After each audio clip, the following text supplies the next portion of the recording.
thank you for being here. Your support means the world to me and allows me to keep sharing these incredible stories with you. If you appreciate the effort that goes into uncovering and detailing these cases, please consider giving this video a like and subscribing to the channel. The call came in on a cold, pre-dawn morning, 6:47 a.m. on March 15, 2024. Officer Maria Santos, who had been a police officer for 15 years, found herself on a quiet, tree-lined street in Mississauga, a place where the biggest crime was usually a stolen lawn ornament. The dispatcher had mentioned a domestic disturbance, but the eerie silence that greeted her felt far more sinister. The front door of the townhouse was already wide open, as if an invitation had been brutally rescinded. A chill wind sliced through the opening, rustling through a scattering of wedding photos that lay strewn across the blood-stained hardwood floor. Each photograph told a story of a day that should have been filled with hope, now a mocking testament to a love that had never existed. Santos moved deeper into the house, her hand resting on her service weapon. The air was thick with the scent of old blood and burnt paper. In the master bedroom, the scene was one of carefully staged chaos. Two bodies, a man and a woman, were arranged to suggest a final, desperate struggle. Among them lay the ripped remains of immigration documents and the charred edges of marriage certificates. This was not a domestic dispute. It was the brutal, violent climax of a sophisticated and long-running deception. A fraud scheme 3 months in the making. What started as a lonely nurse's search for love on a dating app had ended in a double murder that would expose one of Canada's most twisted immigration fraud rings and shock the entire Greater Toronto area. This is a story about how desperation can turn love into a weapon, how a system designed to protect can be exploited, and how one woman's capacity for kindness became her death sentence. Sarah McKenzie was the kind of person who gave more than she took. At 29, her life was a series of selfless acts.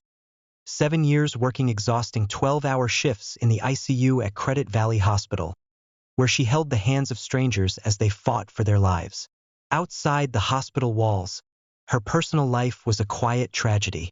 She lived alone in a beautiful, but cavernous, townhouse inherited from her grandmother. The kitchen table was always set for one. Her mother's weekly calls were filled with well-meaning worry. "Sarah, honey, when are you going to find someone nice? Don't you want a family?" Sarah did. She wanted a family with every fiber of her being. A recent 5-year relationship had ended with a betrayal so deep it left her questioning everything. Her judgment, her worth, and her ability to trust. But Sarah's greatest strength was also her most fatal flaw. She saw the best in everyone, even when red flags were waving right in front of her face. In her world, everyone deserved a second chance, and love could conquer all. This belief and unwavering faith in human goodness would ultimately be her undoing. 3,000 miles away, in the ancient city of Ahmedabad, India, Arjun Patel was running out of time and options. At 32, he should have been married, successful, and a source of pride for his family. Instead, he was a failure. 2 years earlier, he had arrived in Toronto with $50,000. His family's life savings, borrowed against their small home. The plan was simple: earn a degree, find a job, and bring his family to Canada. The reality was a waking nightmare. He had failed out of his engineering program, couldn't find legal work, and was living on cash jobs, scraping by day to day. Every night, he would call his parents, lying about his success and watching his mother's tearful face as she spoke of his father's mounting medical bills. "Beta, when are you coming home?" she would ask, not knowing that coming home meant admitting failure to an entire community that had invested in his Canadian dream. His father's expensive diabetes medication and his younger sister Priya's postponed wedding were weights on his shoulders. The shame of returning empty-handed was a fate worse than death. "I'd rather die here than face that shame," he told his roommate one night. His words, a desperate admission, would turn out to be chillingly prophetic. The true architect of this tragedy was Mandeep Singh, a 38-year-old predator who had built a profitable business out of human desperation. From a small, anonymous office above a convenience store on Airport Road, Mandeep operated an immigration consultancy with no official credentials and even fewer morals. For 4 years, he had been matching desperate, at-risk immigrants with lonely, vulnerable Canadians, staging fake marriages for a staggering fee of $25,000 per couple. His success rate was horrifyingly high, 23 fake marriages with only 2 couples ever getting caught. Mandeep's method was sophisticated and deeply predatory. He spent hours on dating apps, analyzing profiles and identifying perfect targets on both sides. He looked for lonely, trusting women with stable incomes and Canadian citizenship, women like Sarah. He also sought out desperate men facing deportation, men who were just charming enough to sell the illusion of love, men like Arjun. He was a human trafficker disguised as a matchmaker, a parasite feeding on hope and fear. Everyone gets what they want, he would tell his clients with a cold, calculating smile. The women get a husband, the men get status, and I get paid. Love is just a tool. Mandeep had spotted Sarah's profile on Ethnic Harmony, a dating app popular among multicultural professionals. Nurse, homeowner, recently single, looking for genuine connection with someone who values family. She was the perfect mark. Successful enough to sponsor an immigrant, lonely enough to rush into a relationship, and trusting enough to overlook every red flag. Arjun was the ideal partner for the scheme. Handsome, desperate enough to do anything, and with a charm that could make a lonely woman believe in a future. When Mandeep approached him, Arjun's visa was down to its final 2 months. $25,000 for a marriage that gets you permanent residence, Mandeep explained. I'll handle everything. The profile, the coaching, the documents. You just have to make her fall in love. There was one critical detail Mandeep conveniently omitted from his pitch to Sarah and barely mentioned to Arjun. Back in Gujarat, Arjun was already married to a woman named Kavita, who believed her husband was a successful student in Canada. She had no idea he was about to marry another woman on the other side of the world. The stage was set for a collision that would destroy them all. The first message arrived on a Tuesday evening, a quiet night for Sarah after a particularly brutal 12-hour shift. Her phone buzzed with a notification from Ethnic Harmony, a new message from Arjun. His profile was carefully curated. A handsome man with kind eyes, 32 years old, describing himself as a businessman who moved to Canada for better opportunities. The photos showed him at tourist spots like the CN Tower and Niagara Falls. Hi, Sarah. The message read, I was impressed by your dedication to helping people. It must be incredibly rewarding to save lives every day. It was a perfectly crafted message, hitting every note that would resonate with Sarah. What she didn't know was that Mandeep was coaching Arjun on every word, studying Sarah's social media and LinkedIn to understand what would appeal to her values and her obvious loneliness. Their text conversations quickly became a lifeline for Sarah. Arjun shared stories about his family in India, the challenges of building a business in a new country, and his dreams of bringing his parents to Canada for medical care. Sarah found herself looking forward to his messages, staying up late texting about everything from favorite movies to childhood memories. You seem like someone who really understands family loyalty, he wrote one night. In my culture, we believe taking care of family is the most important thing. I can tell you feel the same way. After 2 weeks of this digital courtship, Arjun suggested they meet for coffee. Sarah arrived 5 minutes early and spotted him immediately. He was even more handsome in person, and when he stood to greet her, she felt a thrill of hope she hadn't felt in years. Sarah, you're even more beautiful than your photos, he said, pulling out her chair. The conversation was effortless. Arjun asked thoughtful questions about her work and shared what seemed like vulnerable details about his life. I became a nurse because I wanted to help people, Sarah told him. That's exactly why I was drawn to you, Arjun replied. I could tell from your profile that you have a big heart. Sarah was charmed. When he walked her to her car and asked to see her again, she said yes without a second thought. She had no idea that Mandeep was parked across the street, watching through binoculars, taking notes on their body language. The plan was working flawlessly.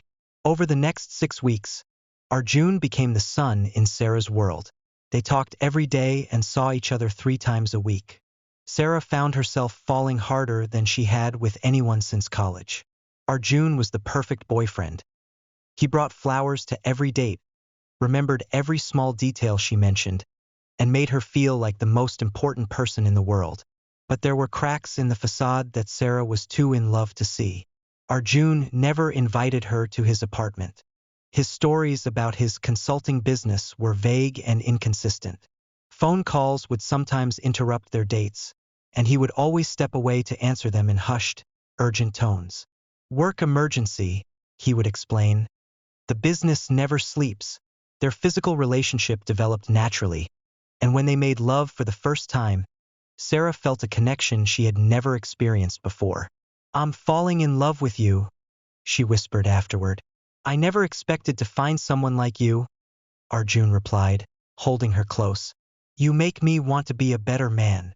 What Sarah didn't know was that a genuine conflict was brewing inside Arjun. The business transaction was becoming real. Sarah's kindness, her unwavering support, and the genuine respect she showed him were things he'd never experienced. He was falling for her, and it made the foundation of their relationship, the lie, feel like a suffocating weight. Every time Sarah talked about their future, Arjun felt a wave of guilt so powerful it made him sick. The proposal came exactly 8 weeks after their first date, precisely as Mandeep had planned. Arjun took Sarah to her favorite spot in High Park, got down on one knee by the blooming cherry blossoms, and pulled out a ring that had cost him 2 months' worth of cash jobs.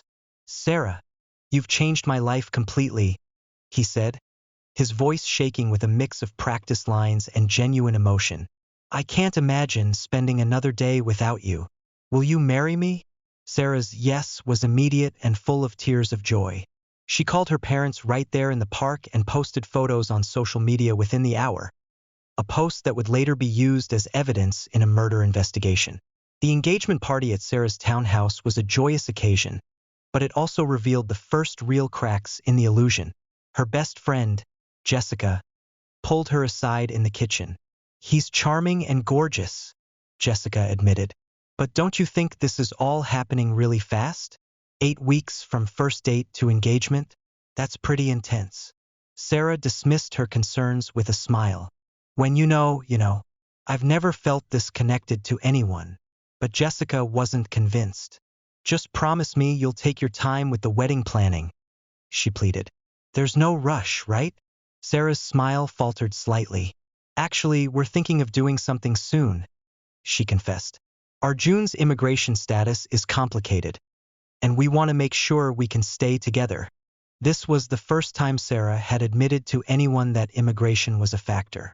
She rationalized it to herself, believing that a couple in love would naturally help each other with such things. But a small voice in her heart, a tiny, nagging doubt, whispered that she might be making a mistake. That voice would be proven horribly, violently right. The wedding planning was a hurried affair. Arjun insisted on a quick courthouse ceremony, claiming he wanted to focus on their love rather than expensive traditions. "We can always have a big celebration later when my family can come from India," he suggested. Sarah's parents flew in from Vancouver for the ceremony and had immediate concerns. "3 weeks from engagement to wedding?" her father asked during a private conversation. "Sweetheart, what's the hurry? You barely know this man." Sarah was defensive. "I know everything I need to know," she insisted. "He's kind. He loves me.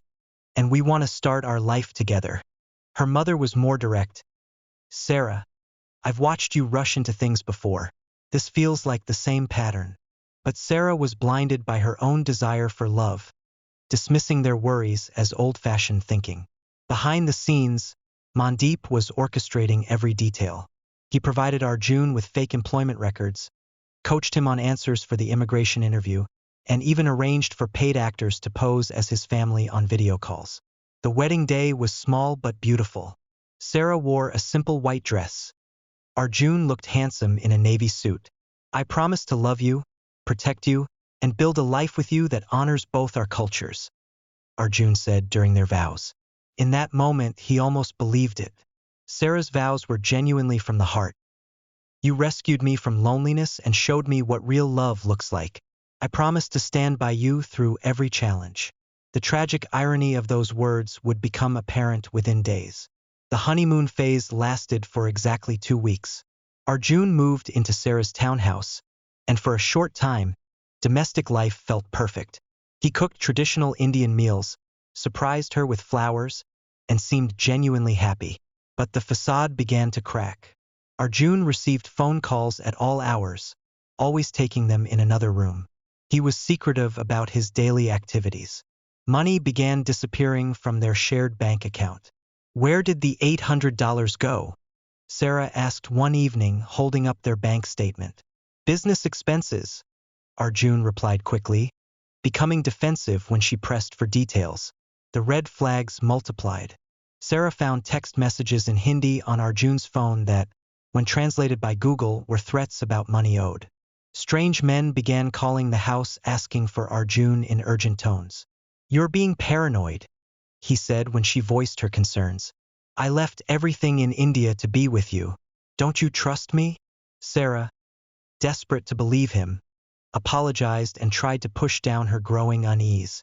But her instincts, honed by years of medical training, told her something was terribly wrong. The immigration interview came 3 weeks after their wedding. They sat in a sterile government office, answering questions about their relationship. "How did you know she was the one?" the officer asked Arjun. "Her compassion," he replied, looking at Sarah with what seemed like genuine love. "She takes care of everyone around her. I knew I wanted to protect that kindness forever." Sarah's answer was equally convincing. His dedication to family. He talks about his parents with such love and respect. "I knew he would be a good husband and father." The officer approved their application. Sarah was ecstatic, believing they had cleared the final hurdle. Arjun felt sick with guilt, knowing their success was built on a web of lies. That night, instead of celebrating, Arjun spent an hour on the phone, arguing with someone in hushed Hindi. Sarah, trying to listen from the kitchen, heard fragments that terrified her. Contract, payment, finished. When Arjun ended the call and came back to the living room, Sarah confronted him. "Who were you talking to? What contract?" Arjun's face went white.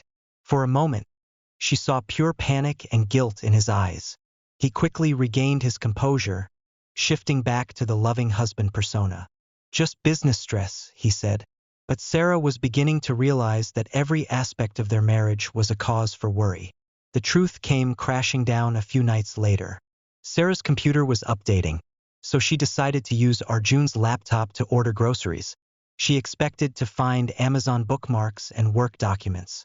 Instead, she found an email thread from Mandeep with the subject line, "Contract completion confirmation." Her hands shook as she read about payment schedules and instructions for maintaining the illusion.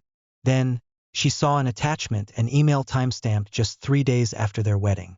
It contained photos from a traditional Indian marriage ceremony, showing Arjun and a beautiful young woman in red and gold attire. "Kavita sends her love," the subject line read. "She's excited for your return home." Sarah stared at the photos until her vision blurred. She wasn't his wife. She was a mark, a victim, a fool. Sarah ran to the bathroom and was violently ill. 3 months of her life, her love, her hope, all of it had been a calculated business transaction. She was a pawn in a game she hadn't known she was playing. When Arjun came home that evening, Sarah was sitting at the dining table. She had printed the emails and photos and laid them out like evidence at a crime scene. She didn't say a word, just slid the photo of his real wedding across the table. The color drained from his face. For a moment, they stared at each other in complete silence. The illusion of their life together shattered. "Explain this," Sarah finally said, her voice steady despite the rage burning in her chest. Arjun's carefully constructed persona instantly crumbled. The charming businessman disappeared, replaced by a desperate, cornered man. "I can explain," he started, but Sarah cut him off. "Explain what? That you're already married? That our entire relationship is a fraud? That I'm not your wife? I'm your victim?"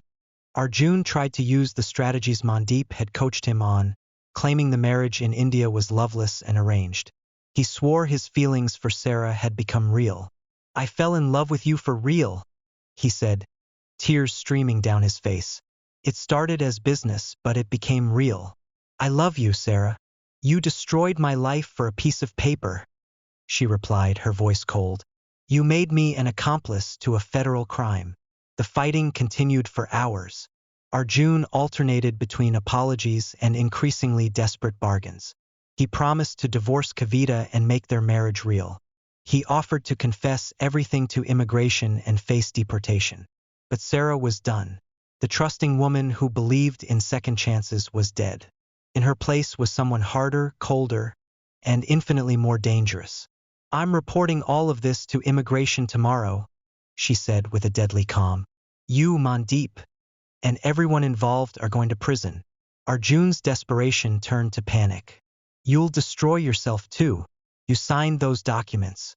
You'll go to jail for immigration fraud. Sarah didn't flinch. I don't care, she replied. My life is already over.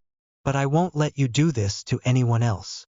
They slept in separate rooms that night, both knowing their marriage was finished, but neither realizing how violently it would end. Sarah spent the next day in a fever of preparation. She secretly copied all the evidence, emails, photos, and documents, to cloud storage and scheduled emails to multiple law enforcement agencies to be sent automatically the next morning. She also wrote detailed letters to her parents, explaining everything. But her investigation revealed something terrifying. She found online forums for fraud victims, women who had tried to report Mandeep's scheme. Some had received death threats. Others had disappeared after reporting suspicious activity. One woman, Lisa Chen, had gone to the police 6 months earlier, only to mysteriously withdraw her complaint. Sarah found a phone number for Lisa in Mandeep's emails and called it. The conversation was brief and chilling. Don't do what I almost did, Lisa whispered into the phone. These people are dangerous. They don't just take your money. They take your life if you threaten their business. I moved provinces and changed my name. Please, just disappear. But Sarah refused to disappear. She was going to fight even if it destroyed her. What she didn't realize was that Arjun, in a fit of panic, had already told Mandeep about her threats. Mandeep Singh didn't believe in leaving loose ends. March 14th was Sarah's last day. She came home from a full shift, exhausted, to find Arjun in the living room with an expression of pure terror she'd never seen before. We need to talk, he said quietly. There's something you don't understand about the people I'm involved with. Mandeep isn't just an immigration consultant. He's connected to dangerous people. The money I borrowed, the threats on my phone. This is bigger than just fake marriages. A chill ran down Sarah's spine. If you report this, we're both dead. He's killed people before. But Sarah's anger was stronger than her fear. You should have thought about that before you dragged me into this mess. That evening, Sarah made her final preparations. She uploaded all her evidence and wrote her final letters. Her last text to her best friend Jessica was short and haunting. If something happens to me, check my laptop. Password is Grandma123. Tell my parents I'm sorry. Jessica responded immediately, but Sarah had already turned off her phone. She knew Arjun was in contact with Mandeep, and she suspected their home was under surveillance. At 11:30 p.m., a car pulled into their driveway.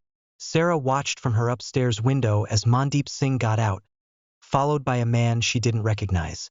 As they walked toward the house, the lights went out. The power had been cut. The landline was dead. Sarah was trapped. Downstairs, she heard Arjun pleading, his voice growing more desperate. Then she heard Mandeep's voice, cold and calm. She knows too much.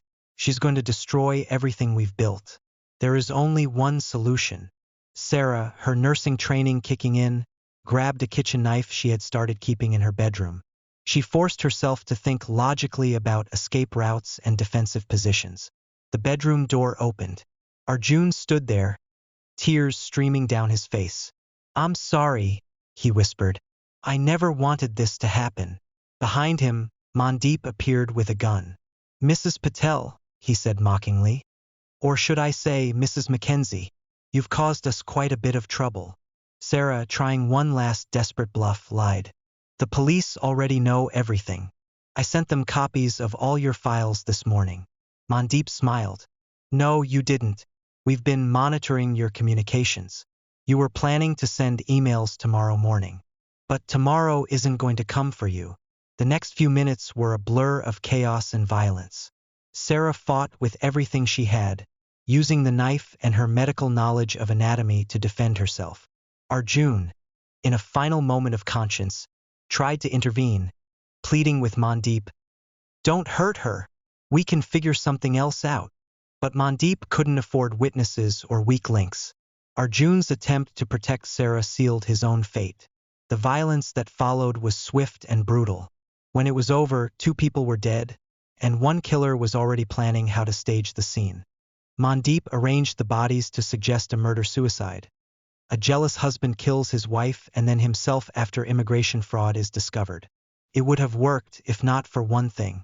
Sarah's scheduled emails, which automatically sent at 6 a.m., 3 hours before the bodies were discovered, unraveled Mandeep's entire operation.